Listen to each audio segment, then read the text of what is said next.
Next, how paralyzed patients are using their minds to control robotics. Margaret Warner looks at a major advance.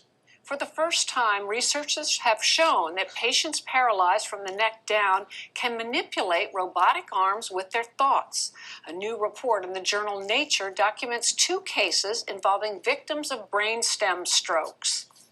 One 58-year-old quadriplegic Kathy Hutchinson was able to direct a mechanical arm to pick up a bottle of coffee and bring it to her lips.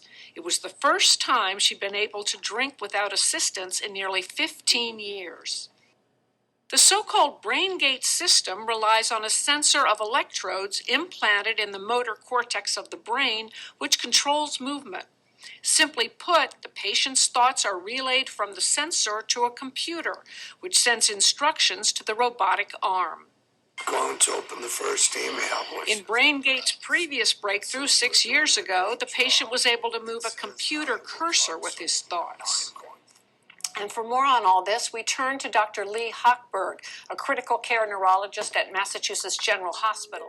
In this paper, 2 people with tetraplegia, that is 2 people who were unable to move their arms or their legs in any functionally useful way, were able to control a prosthetic or a robotic arm simply by thinking about the movement of their own paralyzed hand. And they did that using the investigational BrainGate neural interface system. So they thought about using their own arm and hand as though they were reaching out themselves with their own limb, and the robotic arm moved much the way their own arm would have moved. One of the long-standing questions, not only in neuroscience but in neurorehabilitation, is whether the cells in the motor cortex and other parts of the brain, whether they continue to function the same way years after that original injury.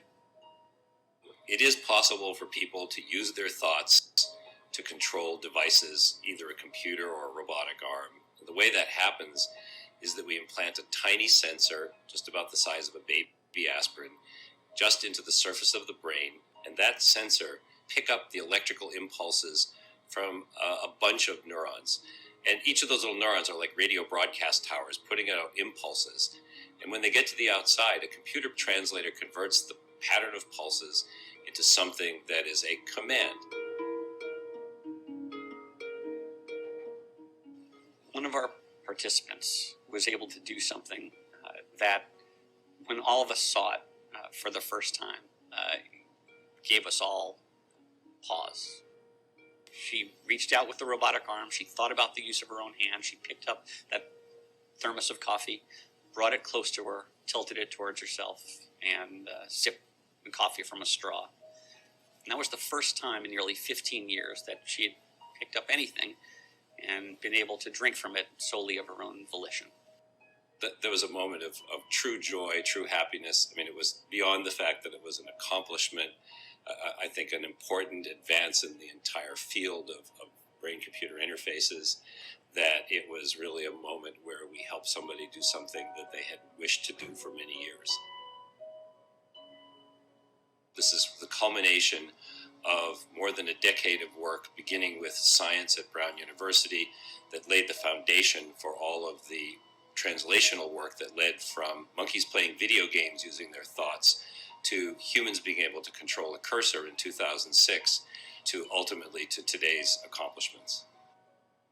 This kind of research can only happen when institutions come together and bring together teams of scientists and engineers and physicians to work closely together to create the ultimate device, one that works 24 hours a day, 7 days a week, works perfectly every time, and works for a lifetime.